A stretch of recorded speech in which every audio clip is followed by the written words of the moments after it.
when is the band going to release the Alive 2 album, deluxe edition, kind of like Keep Trick did with Edison, featuring all of the songs that were played at LA 477? There are some deluxe editions in the works. Alive 2 might be one of them, and I think there might be a Love Gun deluxe edition in the works.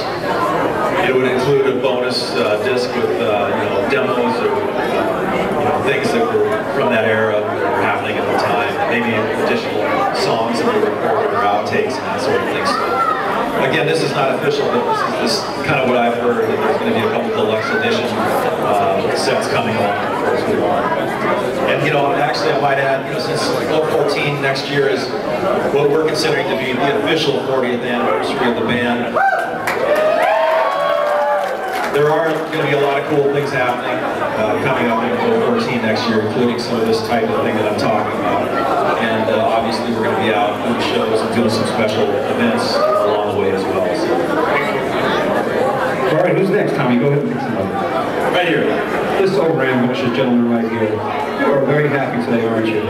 Good, good, good. What's your name? Montreal. Tommy.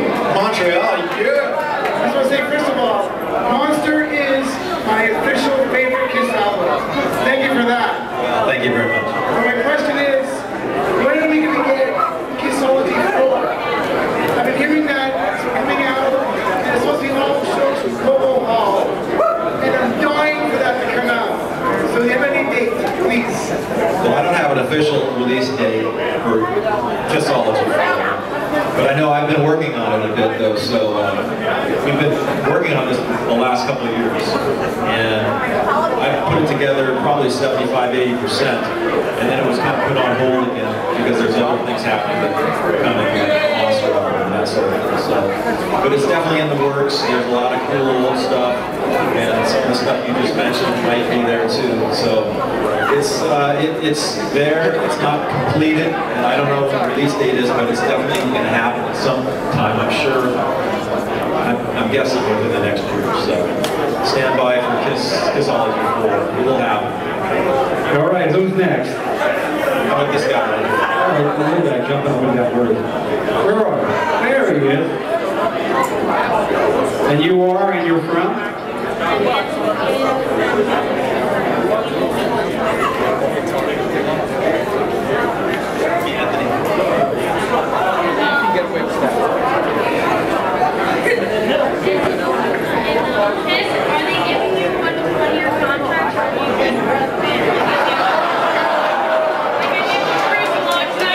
This is a very interesting question, especially for such a young little guy. He's a businessman. The question was, is Kiss giving us one-year contracts?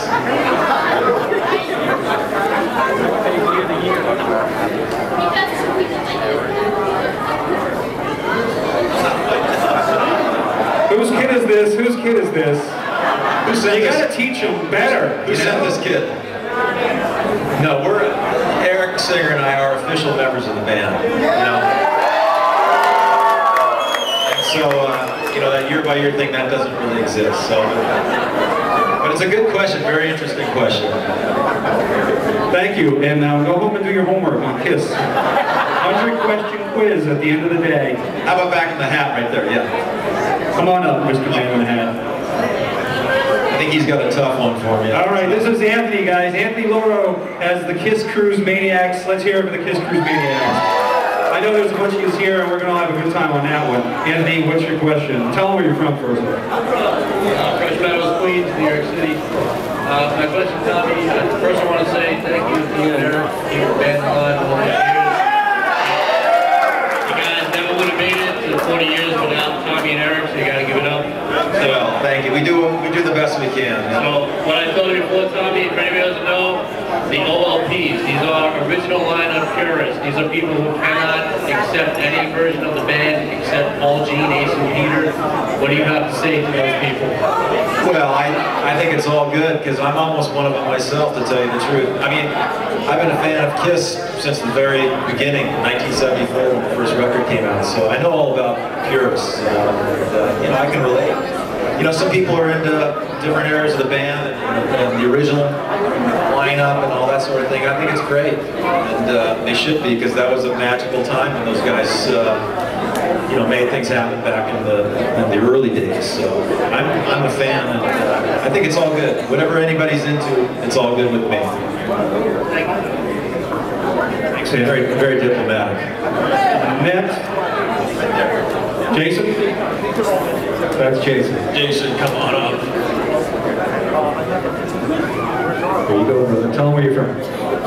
New Jersey. I saw Jason earlier. So, first off, thanks for being here again. There's all kinds of rumors about Ghost playing on different Kiss records. Well, it's not even rumors, most of it's substantiated. But for you, how many songs besides the tracks on Sonic Boom and Monster has Tommy Thayer played? That's not a bad question. I played on Sonic Boom and Monster, and a lot of Psycho Circus, actually. You know, I might as well come clean right now. We're all friends. We're all friends. But I think that on Psycho Circus, well, I don't think. I know that the only tune that the original four guys played on was Into the Void. And I think I played all the guitars except, all the rhythm guitars except one Into the Void. And then of course Paul Stanley played most of the songs too. So. Bruce Kulick played bass on probably 2 or 3 songs. And I think Ace did solos on Into the Void and maybe 2 other songs. I think You Wanted the Best was one of them, and there was one other. Did Eric Singer play drums on any of that album? No, he didn't. It was Kevin Valentine played the whole thing except Into the Void, which was keyboard. And I actually even played bass on one song of that record. That's what's in my No.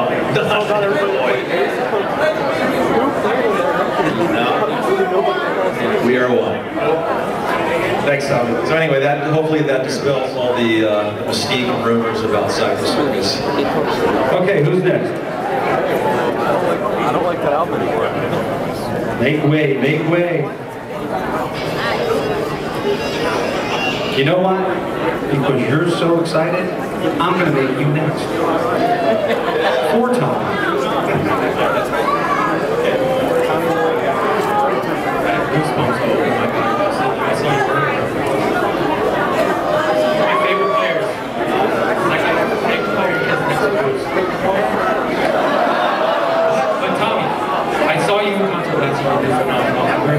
The next day after I saw him real live. You got it down?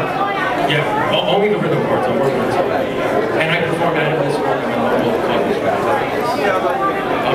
Back to questions. Number 1. Number 1. I was watching some Black and Blue film live in Tokyo yesterday. And I noticed your hair color was different. Well, you know, if any of us look at pictures of ourselves in the 80s, it's you know, that's I mean, everybody, right? 80s. No, but back then, I mean, obviously, my hair color is not quite this dark usually. It's a little more in the middle, brownish. When I was a Black Flute, and everybody wanted to have streaked blonde hair and all that kind of stuff. So, you know, that's what we were doing back then. So that's definitely was different. Would you want to dye your hair that color again? Not in the immediate future, I don't think. That was 30 years ago, almost. 1984. How do you know about that stuff? Okay, question 2. Since you're 10, 11 years in the band, what is your favorite stage you've seen and your favorite one that you've played? Favorite stage? You know, we played a lot of great places. And I'm not just saying this, but probably the Garden, Edison Square Garden. Because there's so much history there, and for any band, but also particularly with Kiss, just being up there was, I've done it 2 or 3 times now, and it's amazing. So I love that. All right, now for our little friend over here. Come on now, you're all excited. You're next. Here you go. All right, here we go, lady. What's your name? I'm Connor from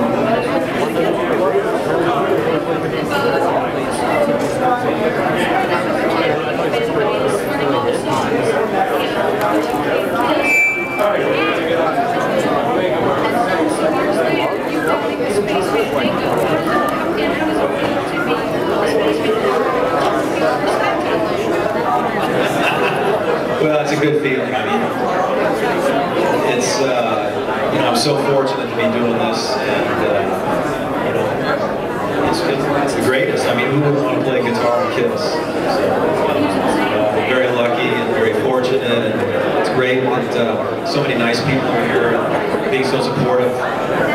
You know, I just appreciate it a lot. You know, sincerely from the bottom of my heart, I appreciate it. Thank you. All right, who's next?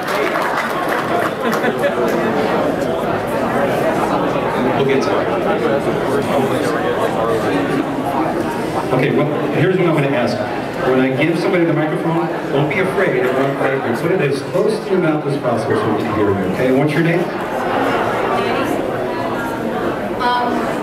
First of all, you're one of my favorite members, next to Eric Carr. And my question is, when is Kiss planning on releasing? Yeah, I don't really know, but if I had to make a prediction, I'd say that we'll probably do another one. But when? I don't know if it might be, I don't know when that might be. Maybe in the next year or two, possibly. But it's a good question. But I don't know the exact answer. Okay? Next. Over. You can jump up on stage if you need to. It's easier though. Just don't get hurt.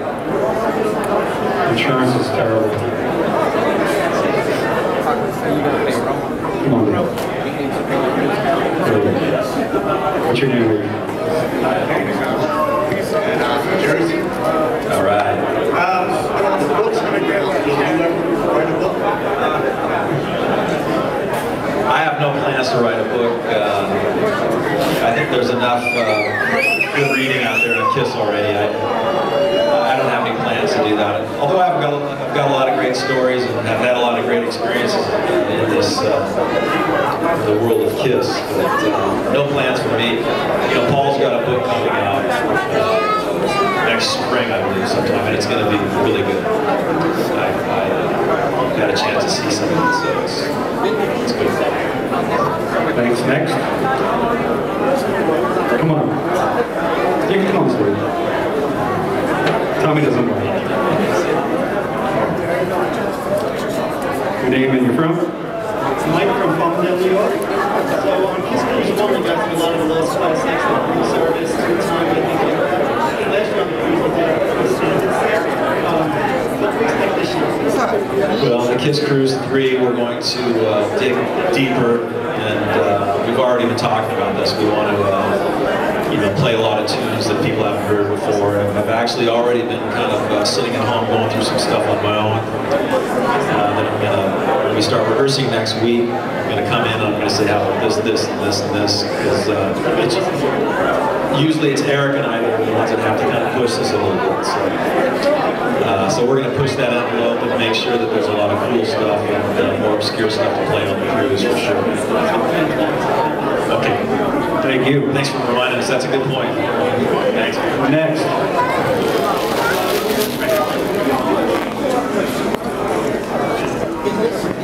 Your name and you're from? Mike from Montreal.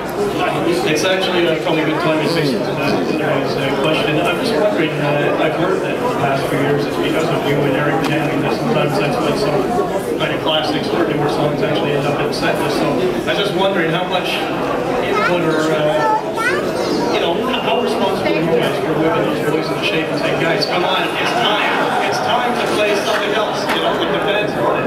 I mean, you know, it's,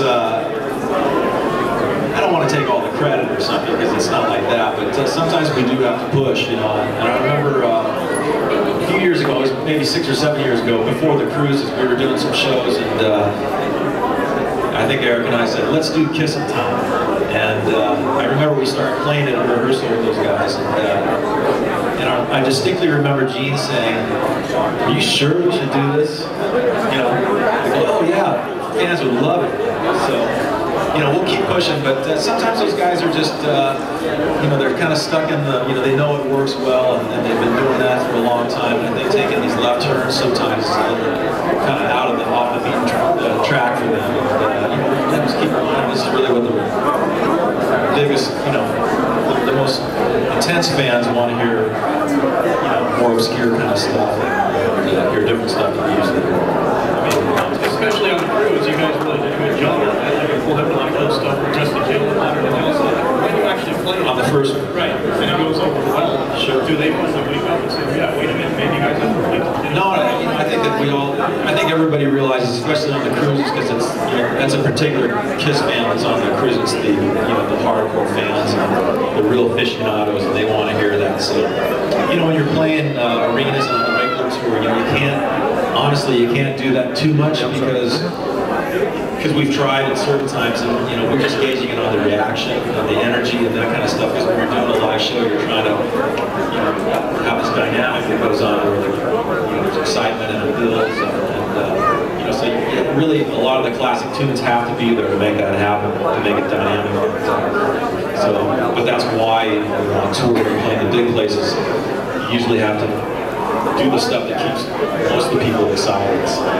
You know, it's just reality. It's kind of what we're dealing with. Hi, Tommy. I'm Phil from Staten Island. I have a question. Phil, please. Yes. To follow up with his question, I want to know, what is your favorite all-time KISS song? And it may be the same answer. What would be your all-time favorite KISS song to play? Wow. You know, I think if I had to say one song, it might be Black Diamond. Because I remember when I got the first KISS album, I put it on and I listened to the whole thing, and when Black Diamond came on, that was really, that was definitely my favorite song the first time I heard it. So that goes way back. So probably Black Diamond. You know, as far as songs to play, that's a fun one to play too, guitar-wise, obviously. You know, another one that's real cool to play is God Gave Rock and Roll to You. And I have to say that Bruce did some amazing guitar work on that recording when they did the Bill and Ted's soundtrack. So that's another one too that I really enjoyed playing. Awesome, thank you. Who's next? Beside me. Right here. Right here. Come on.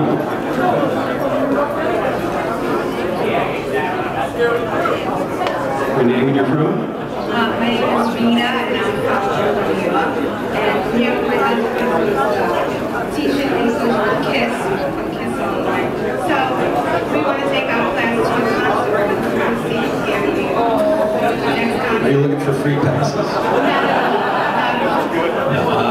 You know, I don't know specifically when we're going to be on tour next year and where we're going to be, but all I can say is there's probably a good chance that we'll be out this way. And I wish I could say more, but I just don't really know, because these things don't get planned, you know, until we're 6 or 8 weeks usually from the actual shows. So stand by, but I know we'll be out doing some stuff next year. Tommy, we have a little one over here who's, it's Gene. Hey, Gene, come on over. Ladies and gentlemen, Gene Simmons. Gene Simone. Gene Simone, what is your question, Gene Simone?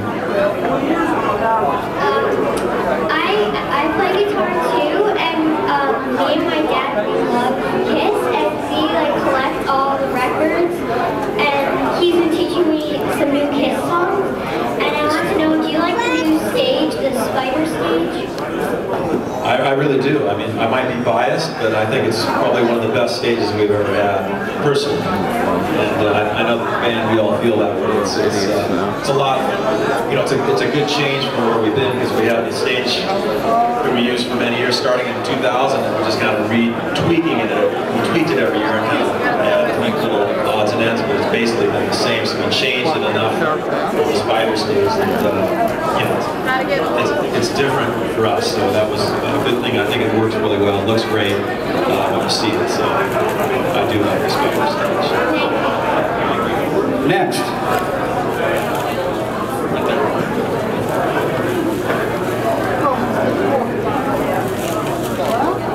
There you go. I'm from North Carolina, and my question is, I'm going to play a lot of songs from the album since I was in Oh. You know, with with a band like Kiss that's been around for so long, there's so many records and so many songs. Put out a new album, you can't go out and play too many songs because, quite honestly, most people don't really know the songs as well, or they're not familiar with the songs. So, in terms of energy, it kind of kills the energy of the, like I was talking about before, the set. So, we'll try to just put in a couple, because it is the new record, and you can't play too many, we don't feel, because, again, it kills the energy, because nobody knows the songs as much. And I think it's true of any band that's been around a long time, you know, honestly, when you go to the concert, you don't want to hear too many songs from the new album. At the, personally? Yeah. I've been hearing a lot from the fans, and they may give it to you right now. They want to hear it. Yeah. They want to hear it. You know, being on the cruise and hearing those new songs when you kicked them out, they loved it. They really did, and I've been getting a lot of questions as far as that goes. Like, why don't they do more Kiss Monster? Well, you know, it's a tough, like I said, it's a tough decision, but if that's what people want, you know, I guess they gotta tweet it and they gotta hit Facebook, right? That's what you gotta do, folks. Gene, you know, he reads that stuff, Paul reads that stuff, they all do. So, you know, I'm sure they want to hear what you want to say. Who's next?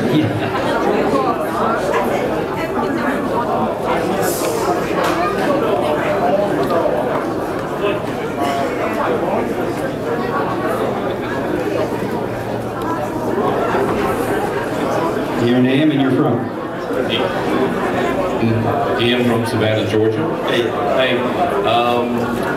whenever it was the farewell tour and Ace was leaving, were you the obvious choice was being groomed to take that position, or was there some other people applying for that job? That's a good question. I think at the time, I don't think it was like a matter of being groomed or you know, being the guy or something, because I think at the time everybody was really hoping that Ace was going to be there and stay there, you know, and it just, you know, I don't think anybody wanted to see him go, but it just, you'd have to ask him, but it didn't work, and he decided that he didn't want to do it, I guess. So, I mean, I was around, obviously, as you know, because I could play this parts in a pinch if there was an emergency situation. And somebody had to do it, I was the guy that would do it. So it just kind of, from there, it just kind of naturally transitioned into me being the guy. But there was never, I don't think, like a list of people or, you know, auditions or anything like that. So it was just something that kind of happened naturally. And again, I don't think that anybody at the time really wanted to see that happen, because it was, you know, it's the original lineup. If everything could stay together, I think everybody would have wanted it to. But for whatever reason, it didn't. So, that's a good question. Thanks. Thank you. Next. Your name and you're from? I'm Daniel. I'm from Canada. Come from Gatineau, but neighbor to Ottawa. I had the pleasure to meet you on the first Kiss cruise and the second Kiss cruise with my wife. So I tell you, anybody that's been on a Kiss cruise, that is the ultimate experience. Because this guy, we met him, and my wife loves you, by the way. She says hi from Gatineau. So I got a little nervous, so I was thinking about going in front of him and saying, no, I'm your husband. But anyways, for the Kiss Cruise, Kiss Cruise 3 is coming up, and I'll see you there for sure. And I hope to see many of you again there.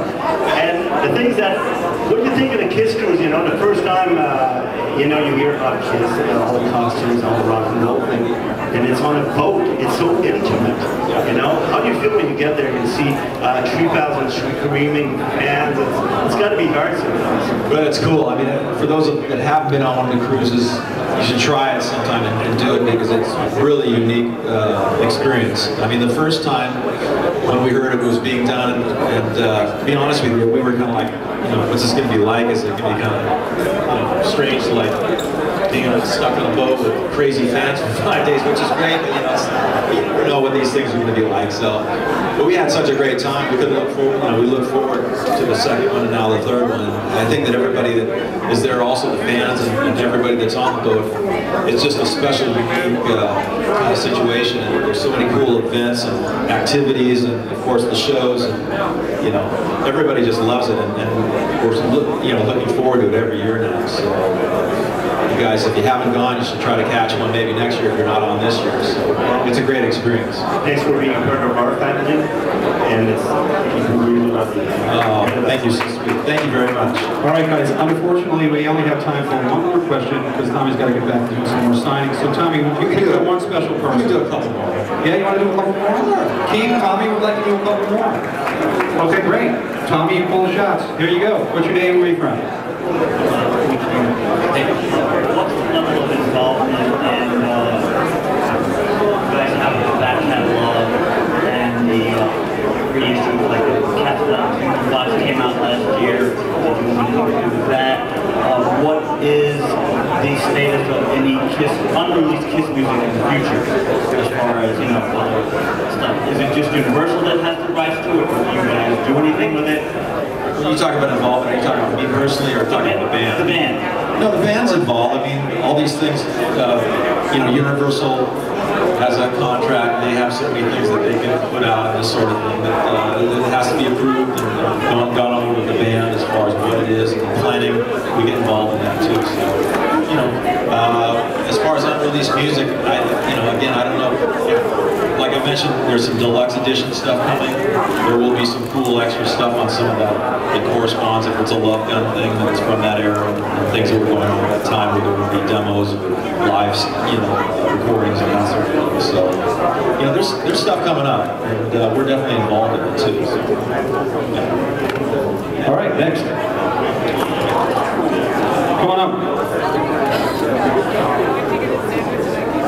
Your name and you're from? Eddie from Providence, Rhode Island. Tommy, I noticed over the years groups like Rolling Stones, U2, and now Metallica have all doing these IMAX theater shows. And KISS is so visual, why not KISS on the IMAX screen? Well, you know, I think it's cool. With those kind of things, it's a whole different approach to doing something like that because it's very expensive to begin with. And I'm not saying that we couldn't do it, but it's like there's you know, doing a feature, you know, release that's going to be, you know, coming out in a theatrically in a movie theater. And it's a whole other animal, you know. And I don't know. Do you want something like that? Because a lot of people just want to have the DVDs and, you know, be able to watch the stuff at home and have their copies of it and everything like that. And I know that those kind of films and when they do that sort of thing with the IMAX, it's very expensive to produce them too. So a lot of audience, he likes the big money. Yeah, he doesn't like to spend money.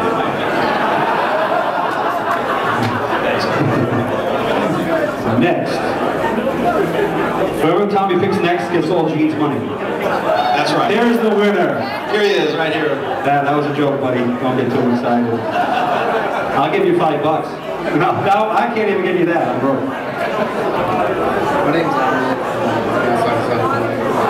I just want to say, everybody stole my set this question. I was going to ask about the set. Is there a chance that you guys are playing different records? You guys are playing like childhood's in on this night? I think we're going to do that on the KISS Cruise 3. And something off Carnival of Souls. I'm pushing. The Oath. The entire album.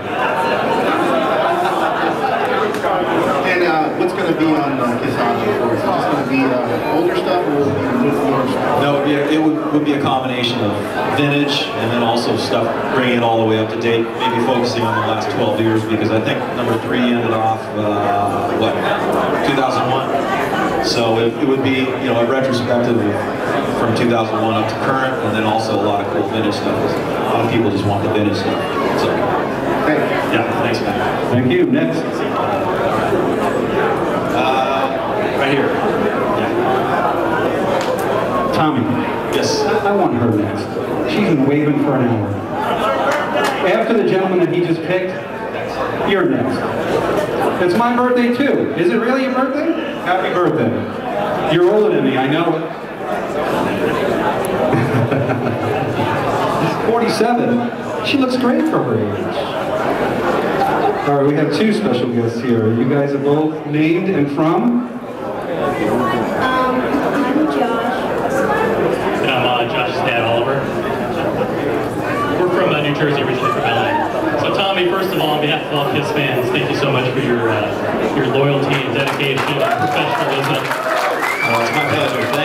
the way you faithfully and consistently reproduce those solos live night after night is really incredible.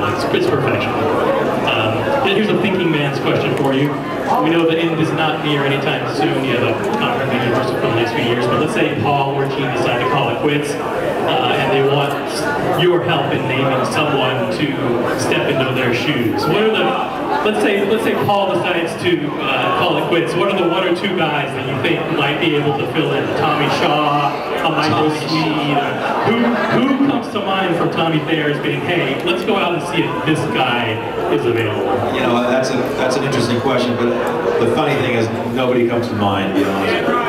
You know, I'm not just saying that. I think that, you know, you've heard these guys talk about this concept, and you know, I'm not sure if I really can imagine that really, and picture somebody taking over from Paul or Gene. That's because those guys are so pivotal, you know, and. So I can't really answer that question, and I'm not just saying that to be like PC here. I really don't know. I really don't know the answer to that question. I can't really picture it, to be honest with you. I'm going to answer for Tommy. KISS is going to go on forever. The band that we have now is going to go on forever. Right? Does that make everybody happy? Let me hear it. I'm sure that makes Tommy happy. So we'd have to find some really kick-ass people, and I don't know who they are or where they are, but if anybody knows of anybody, let us know. Okay, come on up. Happy birthday to you. How old are you today? How old? 13. I'm 42 today. Happy birthday, sweetheart. Here you go. Get your photo. Where's mom and dad?